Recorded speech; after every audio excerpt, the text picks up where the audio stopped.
Happy Thursday, everyone. I'm Robin Ducharme, and I'm hosting today's IG Live, Ask the Experts, with our expert, Dené Logan. Dené is a new author of her first book that's coming out in 18 days called Sovereign Love. I'm so excited to be having Dené on our show today. For 30 minutes, she's going to be answering your questions, your relationship, love, dating questions. Dené is a couples therapist that works out of Los Angeles, and she also has a excellent podcast called Cheaper Than Therapy with Vanessa Bennett. Her book is called Sovereign Love, A Guide to Healing Relationships by Reclaiming the Masculine and Feminine Within. We just did an excellent show on the Let's Talk Love podcast talking about her book. And now we have these 29 minutes left to ask Dené your questions. So thank you for joining us today. And I'm going to invite Dené to join.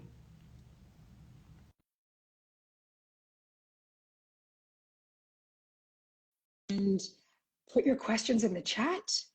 I'll ask her for you. Hello, Dené! This is exciting. I feel like I've taken a break from doing these Ask the Experts, but this is one of my favorite things in the week is to ask our experts, which is you, Dené Logan, our community's questions. Well, I mean, I love any opportunity to sit down with you, Robin, but I don't know about the expert part, but I'll take any chance to hang out. Oh yeah, this is great. This is awesome. So we don't have much time. We're gonna go. Are you ready? I'm ready. All right. Let's do it. Okay, so the name of your book is Sovereign Love. Beautiful. Might be. And the question is, first one is, what does sovereign love mean to you? And how do you consciously practice sovereign love in life? I love that. And I think that to me, the simplest way to speak to what it means to love from a sovereign place is really the space of taking personal responsibility for being an authentic self and what it means to cultivate an authentic relationship with ourselves and show up that way relationally. There's so much that we're conditioned to believe that we need to be and that our relationship should look like. And I think that as we are evolving collectively, we're really starting to question what is sort of the external authority's truth about what feels like a good life and feels like a fulfilling relationship versus like, what is my truth and how could I co-create that with another person from an authentic space within each of us, you know? Nice. How do you see relationship structures changing to create more balance between partners? We talked about this on the podcast, right? It's like relationship dynamics are changing. Yeah. And I mean, I think that's something that I've talked to you about in the past. And, you know, at the Real Love Ready Summit, we got into a little bit a few weeks ago, which was exciting to see how much people are like aware of and hungry to have this conversation about like the rise of the feminine energetic within all of us. And in this book, I talk a lot about how these masculine and feminine energetics are not gendered. They are ways of understanding these polarities that exist within all of us. A lot of times that's the dualities between like stability and aliveness, attachment versus authenticity. There's a lot of different ways to talk about these dualities that we're all sort of grappling with within ourselves and then grappling with relationally. But to me, what we're living through is a moment in history where this like feminine energetic, this ability to be in the space of uncertainty and defining ourselves for ourselves is really alive and it's awakening. And I believe that is because some of these patriarchal structures, and when I say patriarchy, I mean like dominance-based structures based on like oppressive systems, those are dying. And so if we are going to collectively heal and live our lives in a little bit more of a liberated way, what does it look like relationally? And I think the one place that we haven't really been talking about healing really, like the deeper layers of what it means to heal and take responsibility for that healing is in our romantic relationships. We're still sort of operating and conditioned to believe that there's this person that like once we find quote the one, this person's going to come in and sort of save us from all of our existential angst and, you know, understand how to love us in the way that we've longed to be loved for a lifetime. And I believe our work is really understanding that that's always an inside job. Absolutely. Someone can come and sort of be the icing on my cake, and the person for me to walk side by side down this path that we're both walking, but we're not really meant to save one another, and that codependent way of holding what love and relationships are is sort of dying off. Yes. Something that I remember when we had that call a while ago, and John Kim we were talking about like your favorite traits, your best traits, right? And one of the things that he said about you is that your curiosity. And I agree. Like you are like, and that's something you teach people, and you're inviting people to be more curious. And I think, um, like you just said, Dené, it's like if we're expecting our partners to be the be all and end all in our lives, it's like, or even any relationships, it's like we have to go back to a place of being curious and open. And like, I don't know this person, even though I could be with them for a very long time. There's still so much to discover. Yeah. I mean, what you're saying in that to me is really a conversation around Mm, presence, because a lot of times just be living lives so on autopilot. Like all of us fall into it. It's not yeah. anything that's anything less human, but I think the work is to bring ourselves back to the space of presence, and in our romantic relationships, because we've really been conditioned to believe that once we partner with someone, they're ours and the work is done. We've sealed the Yeah. deal. We get to just like together for the rest of our lives. We can really bring a lack of presence into our romantic relationships and feel like, I know this person. A lot of times when I'm working with couples, they'll be like, I know what they're going to say before they say it. I can finish their sentences. And that really leads to a lack of curiosity, which ultimately means like a lack of aliveness, a lack of eros, a lack of that life force that we all need to be fully integrated humans. Yes. So, in what ways can practicing sovereign love lead to greater personal growth within Mm, relationships? yeah. I often say that, and a lot of this is like my experience personally, that our relationships can be a really convenient place to hide out from doing some of our deeper inner work. We've all been conditioned to believe that it's our partner's job to, meet our needs and like save us from some of the existential angst and discomfort that we will inevitably experience within this human experience. And when I talk about like really taking responsibility for our own energy and doing some of our own reparenting work and being in the inquiry for ourselves, what I find is it's like it's bringing our inner adult to the relationship dynamic versus like two people's inner child just sort of like battling it out for attention or for energy. And when I say attention, it's like, I need you to see me in the way that I've never felt seen before. But if both people are sort of demanding that the other Mm, person see, they're not seeing one another, and they're ultimately both feeling sort of shortchanged and resentful. Whereas if I can really say, it's my job to see me, it's my job to acknowledge that I am worthy, and get into the inquiry around the story I'm telling myself about why I could conceivably not be, then I'm actually able to be present with the person in front of me versus feeling like they are this like object that is there to just like see me and meet my needs and make me alleviate any of the discomfort that I could conceivably feel. And I feel like it's, to me, the maturation process of our relationships a little bit, that we're putting down this idea of the right one ever being able to be that quote like perfect parent for us, which is essentially what we're attempting to make another person when they're mm. constantly seeing us and meeting our needs and anticipating our needs without us like having to be in conversation about them, right? And so it's a little bit just like, how do we both take responsibility for bringing our inner adult to the dynamic? Yes. So, how do I learn to trust myself and my decisions and get over my fear to date again? Mm.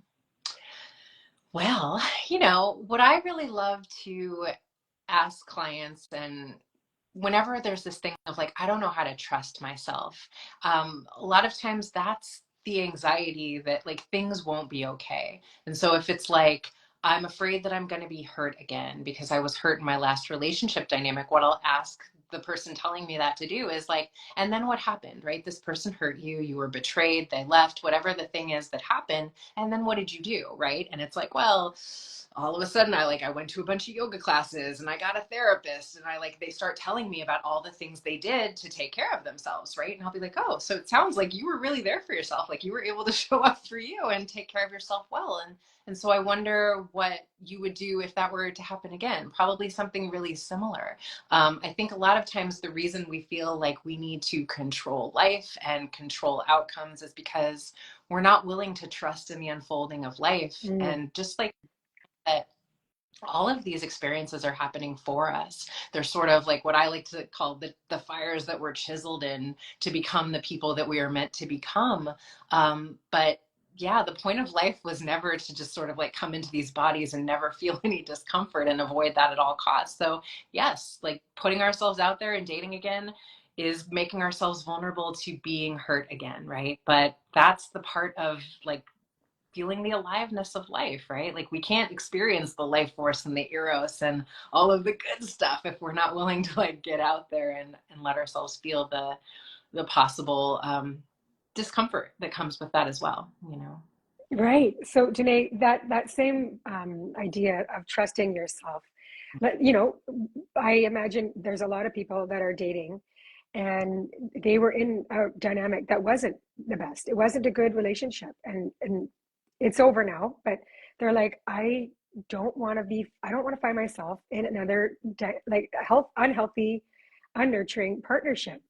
So that comes back down to what you're saying, trusting yourself, Yeah. and and what else would you say to somebody that's like struggling with that right there? Well, here's the thing.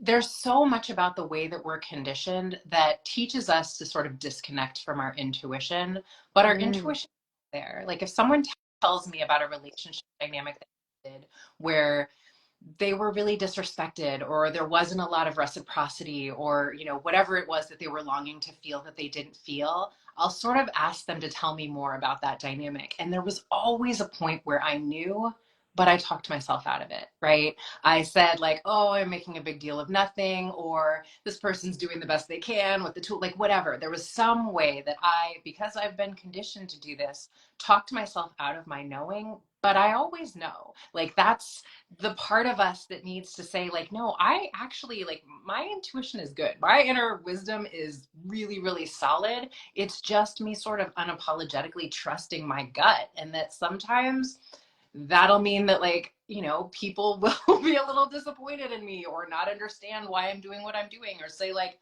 what do you mean he's great, like why are you just like letting this person go? But I get to like be the inner authority, and that's that like inner feminine wisdom. Like I get to trust my intuition, and I actually don't need to have a reason why, except that some part of me knows this isn't aligned, and I trust me in that, you know? yes. Yeah. I have a private question coming through here. What are the key things I need to do to recover from my husband leaving me for their affair partner? Mm, I have young children and I'm trying to manage this experience in the best way I can. my gosh. That's actually a very, very loving way to look at like that he or she is going, or they is going like, this is really hard. What are ways that I can live from my best place during this experience? Mm, Just first of all, loving you so much to the person that asked this question, because I feel that in yeah, my body and me as too. Robin, that's real in terms of just all of these feelings of abandonment and I'm doing this alone and overwhelm that I know inevitably that brings up, right? And if we can hold that no matter what is happening in this moment, it is for like the greater unfolding of my potential and my life's path. And, you know, you and I were talking about earlier, I come from a background in depth psychology, which is really understanding our lives in the context of the hero's journey. And that is that, like, no matter what I'm going through, it is the dragon that I am slaying in this moment to become the person that I have the potential to become.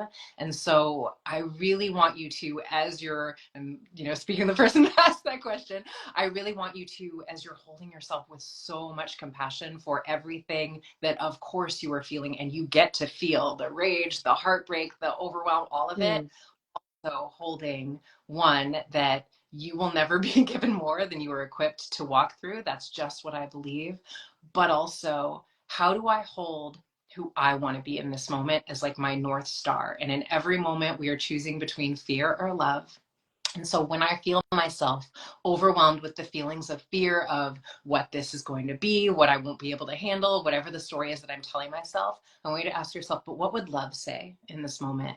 If I believed that I were held, if I believed that there was a greater force, maybe protecting me from what is no longer aligned with who I am meant to be in this lifetime. You know, something Glennon Doyle says in her book Untamed that I always quote and love so much is, there's no such thing as one-way liberation. And so I believe if a relationship dynamic ends, it is because on a soul level, our soul has outgrown this dynamic and it is meant to expire. But that's big work for you to trust in that right now, especially. I know that. And knowing that you will look back on this time if you stay rooted in love and be proud of yourself that you got through something that was really big and really challenging in the moment, you know? Wow. That's such a beautiful answer. Thank you. How do you find a balance between the need for privacy and the need for sharing information? Huh, that's interesting. You know, it's, I think I'm guessing this person is asking that question maybe in the context of like social media or how we share things in a world like where all of our stuff is accessible to Or everyone. maybe it's like this idea, like if you're with, like, I think the way I was kind of like raised religiously, for instance, it's like 100% truth, 100% honesty all the time. And then I get into relationships like as an older woman, and I'm like, as if like there has to be like you have to trust this person, and also it's not it can be oversharing and over transparency. Yeah, I mean, I think it's a little bit as I hear you say that, like, what is the intention behind my sharing? I Yeah, think that it's both, right? Like some things are sacred. I certainly think like when I'm in process with something, we want to be mindful of like sharing our tender bits with the world and the spaces that have maybe not earned the right, but like, you know, we want to just be like mindful of like if someone is or isn't, or something is or isn't a safe space for the things that are still really tender within me because I'm working through them. But I think it's a lot of like doing some of my own work around the story I'm telling myself about like what is shameful or not about the thing that I am sharing, right? Like I love to really normalize like we've all got stuff. We're all moving hmm, through challenges. That's, you know, an aspect of being alive. But I think if to the point you were making about like oversharing, I think it's like how does it feel for me when I think about this thing? If it's still alive and I'm, you know, still like really grappling and maybe not like in right relationship with it for myself, then I think we can sometimes experience a little bit of a vulnerability hangover when we share in spaces that haven't really earned that sense of safety for us. But yeah, I mean, I think it's an interesting question. I think I'd have to hear a little bit more about like what you yeah, would, you yeah. know. Trust your intuition. There we go. We all have it. How do you know you're ready to date again after a broken heart? Hmm. Well, I think that's one of those spaces where there's no like linear, clear answer. It's a little bit, sometimes you have to get in the water to feel clarity for yourself. If you're feeling Mm, curious, mm, you're feeling hungry, get in there and it will probably become pretty clear to you how it feels. And I think what's important is to not like should yourself into the experience. I think sometimes like if we've gone through a breakup and our ex has moved on, it's like, well, I got to get in there yeah, too because we're almost like in this competitive energy of like I've got to be dating as well, so I'm not the one left behind. And in that case, I would say I think it's really important to sort of like turn some nurturing back to yourself and really like surround yourself with community that feels like really loving and let that be your source of connection. So, you know, it's that thing of like we don't want to be like wounded and bleeding all over. So like, like, you know, in the space to really be present in whatever the dating is. But yeah, I think maybe not shaming yourself if you get out there and you realize like, oh, I'm not ready for this. Like that's fine. You know, you tried and that's information. yes. Um, in a new relationship, what are ways to be more open and vulnerable? Mm, Mm-hmm. that's good. Yeah, I think a little bit to the point you were making before, this is a place where I see that sometimes we can use like the oversharing as a way to attempt to like connect quickly when we're dating, right? And so I really love to say, like, can I be in that present centered curiosity and like really like, just notice like where I'm sort of like sharing to defend against the thing that I think you're going to judge me for, or whatever the space is. It's like coming up from a more anxious place. And if that's alive within me, like really being in my body and giving myself the opportunity to like slow down, and nothing that needs to happen or needs to be shared immediately. Like I love, like my friend John Kim always talks about like the slow burn in love, and like how do we really like allow this to just be like a beautiful unfolding, and almost like like I have like the image of like candle wax, and like the warmth just like sort of melts over time versus this like rush state of like we gotta get somewhere that I think we often are feeling when we're dating. And it's like, how do we slow down a little bit? Like I was talking to one of my friends the other day, Robin, about like nobody courts anybody anymore. Like Yeah. love this like idea of like how do we start like really just like coming back into that space of like courting and relationship, and like slowly like letting it unfold. And that's Yes. where the magic That's just so it's sexy and is. like Yeah, it's sex. it's so exciting. Yeah.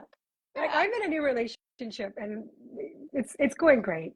And um the man that I'm with, he planned a date like a month ahead and just said, "Are you available on this date at this time?" And yeah, so I put in my calendar. I'm like, I want to know, but I didn't ask. I'm like, okay, Robin, just be present with this, be surprised. And I was surprised. I loved it. And I But thought, it's like, that's still really you're sweet. self be Yeah, courted. I love I know, right? it. Allow it, be in a receiving, feminine, yeah, all of that. That's it. I Yeah. love it.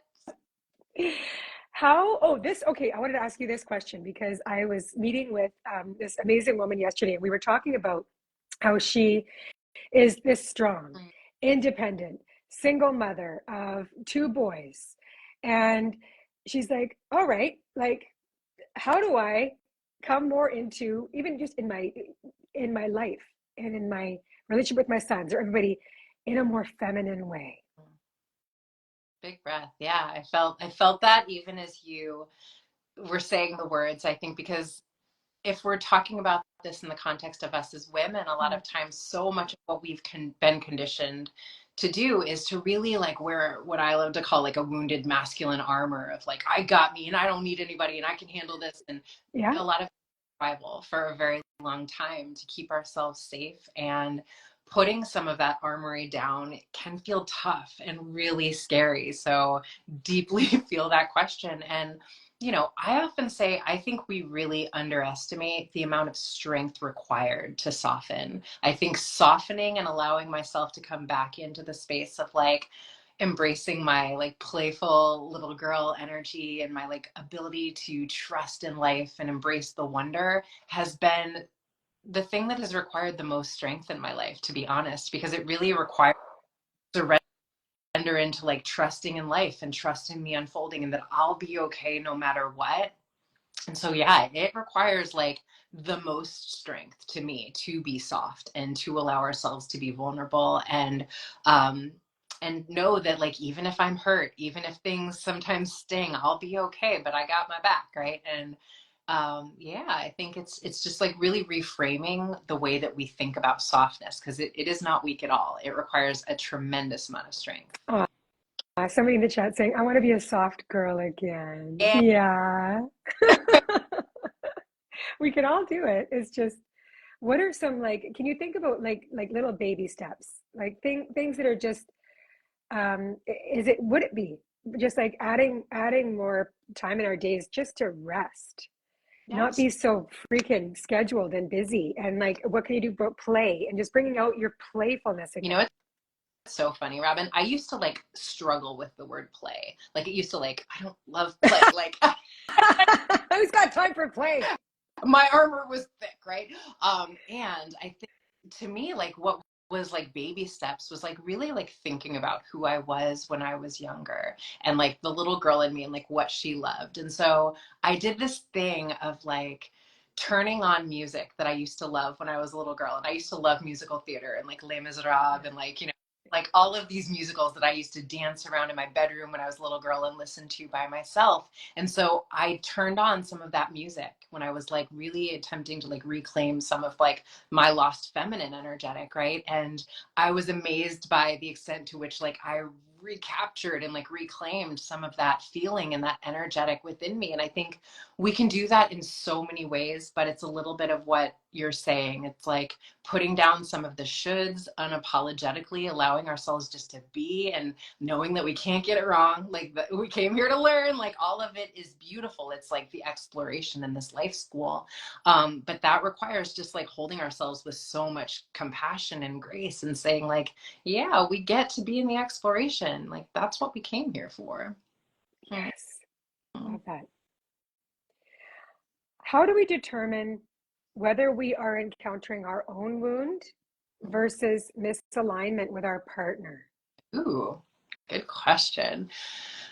You know, that's tough in terms of like, well, let me say it this way. Let me back up.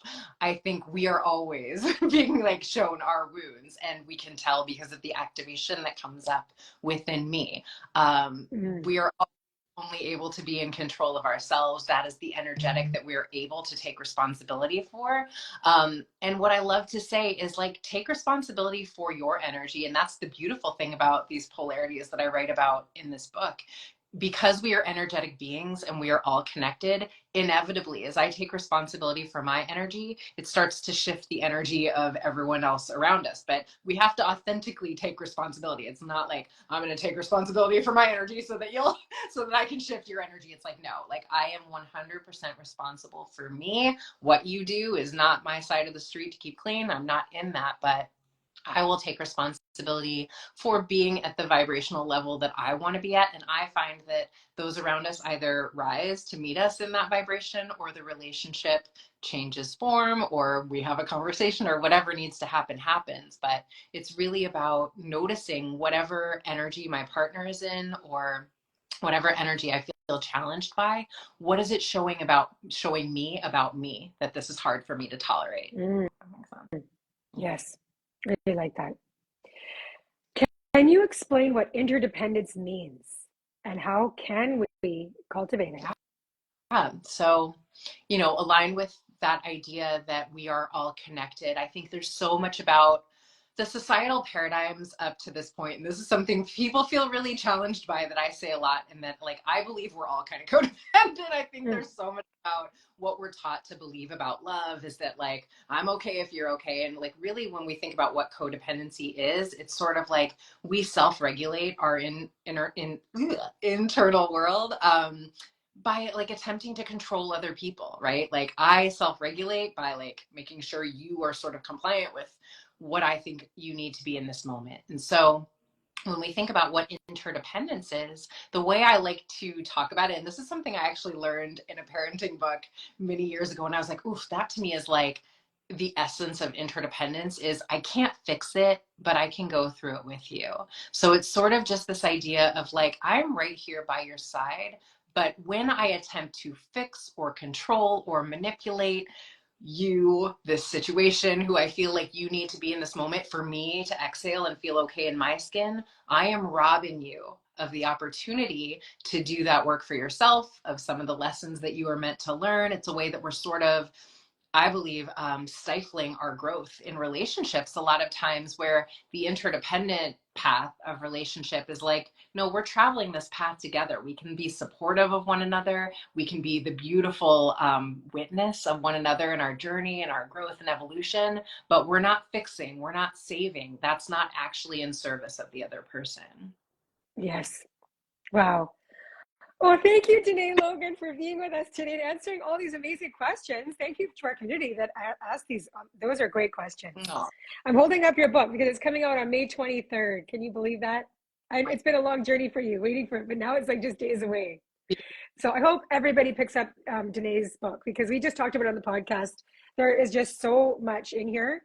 And really, there's a lot of practical tools that you're offering people to improve our relationships and come back into ourselves and learn more about ourselves. And I think that's like the self-inquiry and um, the growth we can do within is going to change our relationships, right? absolutely. Absolutely. Thank you Yeah. so Thank you, Dené Logan, and thank you everybody for joining us on today's live. Bye-bye. much. Bye. Bye.